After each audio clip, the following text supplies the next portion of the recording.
Saudi আরবের রাজা নিজে যদি কাবা শরীফের দরজা খুলতে চান তবুও তিনি পারবেন না।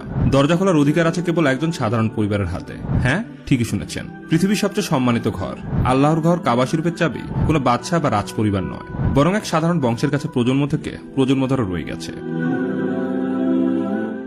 আজকের ভিডিওতে জানাবো সেই রহস্যময় পরিবারের গল্প, যাদের হাতে কিয়ামত পর্যন্ত কাবা শরীফের চাবি রাখার ঘোষণা দিয়েছেন স্বয়ং বিশ্বনবী হযরত মুহাম্মদ সাল্লাল্লাহু আলাইহি ওয়াসাল্লাম।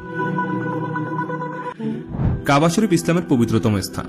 মুসলমানদের কেবল নামাজের দিক নির্দেশনই নয়, বরং দোয়া থেকে শুরু করে হজের সব ইবাদতের কেন্দ্রবিন্দু এই ঘর। কিন্তু জানেন কি, এই ঘরের দরজার দায়িত্ব পৃথিবীর সবচেয়ে শক্তিশালী বাদশাহ বা শাসকের কাছেও নেই। ইতিহাস বলছে প্রাক ইসলামী যুগ থেকেই কাবা শরীফের চাবি সংরক্ষণ ও দরজা খোলার দায়িত্ব ছিল বনু সায়বা গোত্রের হাতে। এই পরিবারের প্রজন্ম থেকে প্রজন্ম কাবার চাবি বহন করে আসছে, এমনকি ইসলামের আবির্ভাবের পরেও সে দায়িত্ব তাদের হাত থেকে কেড়ে নেওয়া হয়নি। খ্রিস্টাব্দ 630 সাল, মক্কা বিজয়ের ঐতিহাসিক দিন। নবী করিম সাল্লাল্লাহু আলাইহি ওয়াসাল্লাম মক্কায় প্রবেশ করলেন। তখন কাবা শরীফ বন্ধ ছিল। তিনি কাবার চাবি চান, চাবি এনে দেওয়া হয় উসমান ইবনে তালহা রাদিয়াল্লাহু তাআলা আনহুর কাছ থেকে।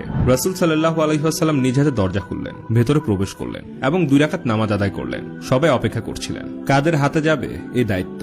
অনেকেই ভেবেছিলেন হয়তো নবী করিম সাল্লাল্লাহু আলাইহি ওয়াসাল্লাম তার প্রিয় চাচা হযরত আব্বাস রাদিয়াল্লাহু তাআলা আনহু অথবা সাহাবী হযরত আলী রাদিয়াল্লাহু তাআলা আনহুকে এই দায়িত্ব দেবেন। কিন্তু সবাইকে অবাক করে দিয়ে নবী করিম সাল্লাল্লাহু আলাইহি ওয়াসাল্লাম ডাকলেন উসমান ইবনে তালহাকে। তার হাতে কাবার চাবি তুলে দিয়ে বললেন, হে উসমান, আজ থেকে কাবার চাবি তোমার হাতে থাকবে। কিয়ামত পর্যন্ত তোমার বংশধররাই এর রক্ষক হবে, আর যে কেউ এই দায়িত্ব ছিনিয়ে নিতে চাইবে সে হবে জালেম। এভাবেই শুরু হয় বনু সায়বা পরিবারের হাতে কাবা শরীফের চাবি রক্ষার ইতিহাস, যা আজও অটুট আছে।